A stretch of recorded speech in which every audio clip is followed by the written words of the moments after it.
The EQI 2.0 model of emotional intelligence gives us a great framework and vocabulary, not only to understand, but to sharpen and vary our approach to conflict. There are two pieces of the EQ model that most relate to conflict.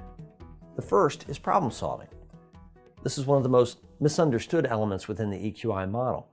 Problem solving, rather than being your skill merely with solving problems, actually refers to your willingness and your tendency to step into problems when emotions are at stake, both yours and those of others. Problem solving really refers to your ability to lean into conflict, to engage and not avoid it.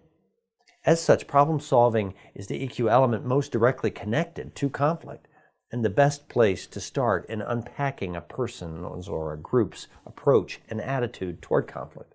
Another interesting EQ tie-in to conflict is the tension, the balance between independence and assertiveness on the one hand, and interpersonal relationship and empathy on the other.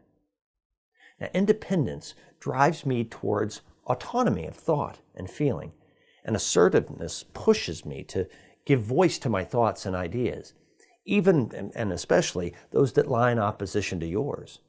So effective conflict engagement really requires me to hold and speak my truth clearly. At the same time, an effective approach to conflict calls me to care about your views, to care for, trust, and listen to you. This is where interpersonal relationship and empathy come in.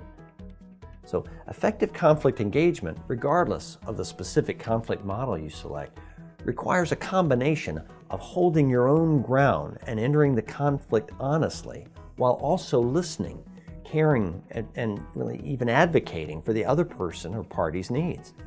Holding this tension between my needs and yours is at the heart of effective conflict management.